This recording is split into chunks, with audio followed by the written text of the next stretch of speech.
talking about new models for financing the project, for including people from the crowds into being able to invest and creating shared value. How do you convince governments, institutions who may be a little wary of companies, of profits, of entrepreneurship? How do you socialize that you're doing good? Essentially, you create a crowdsourcing competition as well. Through crowdsourcing, you can identify what people really want, and with crowdfunding, then you can find, that need, of a product or an idea or a service. So you would ask the crowd, and then you would fund it. Okay. And what has enabled you to do this business model that didn't exist before?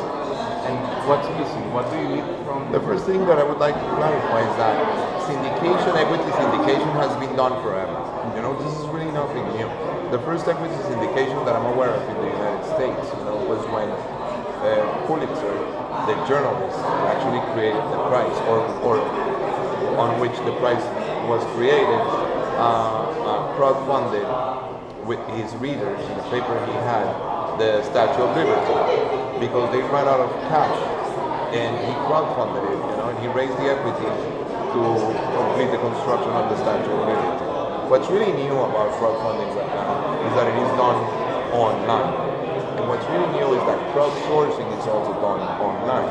So that effectively shifts the paradigm from me being here and being the expert, when in fact, I can turn to the crowd and say, listen guys, I have a hypothesis, I think it works, but I would like you to challenge it and question it and tell me if it can be done better. And I'm telling you, the chances are that somebody here will know better about something. That self-curation process, entails like a puzzle where the pieces, solve the puzzle. And that is the crowd economy. You don't need somebody here defining, the rules of the free market, quote unquote, when in fact we can be self-curators of our problems, our solutions, and effectively the way we fund the future of our cities and the future of our lives. And how about when you crowdfund? How do you include investors in governance? Is this a challenge? Do they participate in the management decisions? How is this interaction? That is an important point. The key in governance is really, to be very clear on the subscription documents and to count on the fact that people, don't read the documents. So but that happens everywhere. So for that, you need a third-party administrator acting as some sort of fiduciary, just to make sure that you as sponsor are compliant with everything that you say you will. So you need to self-impose some sort of auditor, if you wish, to make sure that you're doing things in the right way.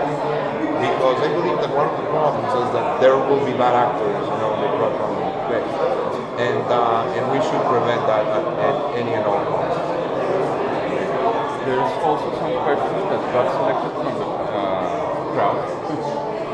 So, what are the barriers to entry on your particular business? What is your competition? And how do you see competition affecting your business in the future? I really don't understand the notion of competition. There's only so much I can do. Even if I wanted to stay exactly where we are and not grow anything at all, that would be sufficient for us. But the potential is so big and so compelling that more than competition, I would invite everybody to jump in so that in turn we can, evolve in a more efficient and a better way. As a real estate promoter, how much do you invest in your own projects? It really depends on the project, on a project-by-project basis, and it really depends on the market. But we normally come up with an initial equity of friends and family where we participate as well. That is at least 10%, if not 15% of the overall revenues. And that's very important as well because that's the money at risk, according to our model. The rest of the equity, remains in escrow until, for example, we close on the property.